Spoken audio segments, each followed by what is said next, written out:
নবনগর নামের নদী পাড়ের ছোট গ্রামটি একসময় খুব সমৃদ্ধ ছিল।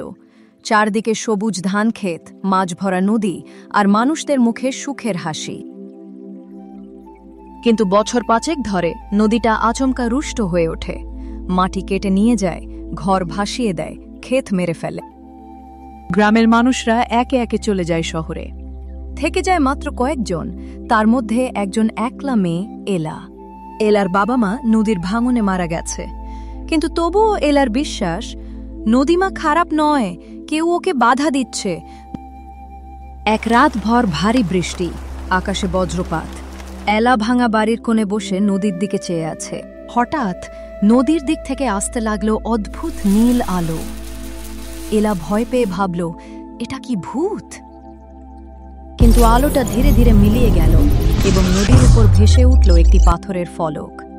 ফলকের গায়ে লেখা, যে নদীকে বাঁচাবে নদী তাকে আশীর্বাদ দেবে। এলা বিস্ময়ে ফলক ছুঁতেই তার চোখের সামনে ভেসে ওঠে নদীর অতীত, ভবিষ্যৎ, সবকিছু ছবির মতো। সে বুঝতে পারে নদীর তলায় আটকে আছে একটি প্রাচীন নীল পাথর, যা জলপ্রবাহকে বদলে দিয়ে গ্রাম ধ্বংস করছে।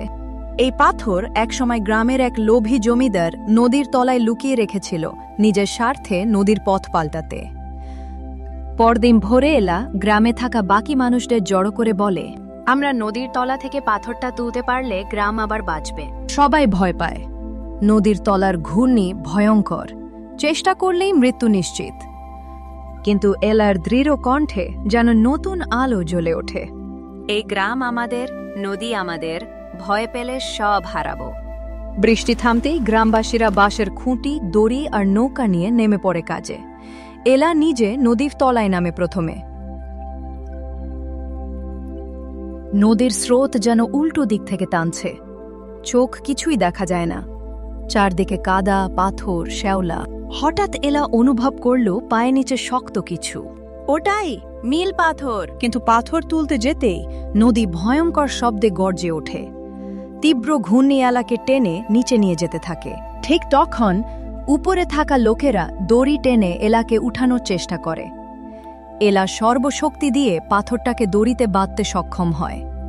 গ্রামবাসীরা একসাথে টেনে পাথর তুলে আনে। পাথর উঠে আসার সাথে সাথে নদীর রং বদলে যায়, গভীর নীল থেকে কোমল সবুজে। জল শান্ত হয়ে আসে, হাওয়া নরম হয়ে যায়। নদীর বুক ভেদ করে উঠতে থাকে স্বর্ণালী আলো। সেই আলো যেন সবার কানে বলে, তোমরা ভয় জিতেছ, এখন নদী তোমাদের বন্ধু। পরের কয়েকদিনের মধ্যে নদীতে মাছের ঝাঁক ফিরে আসে, খেতে পানি আসে, নদীর পার আবার শক্ত হয়ে ওঠে। যে গ্রাম মানুষ ফেলে চলে গিয়েছিল সেই গ্রামে সবাই ফিরে আসতে থাকে। গ্রামের প্রবেশমুখে একটি নতুন ফলক দাঁড় করানো হয়, এলাকে স্মরণ করে। এলা আর নরবরে গ্রাম নয়, নবনগর আবার আলোয় ভরে ওঠে। আর সেই নদী যে একসময় গ্রাম ভাসিয়ে দিয়েছিল, এখন তোমার আমার মতোই বেঁচে থাকে শান্তি আর ভালোবাসায়।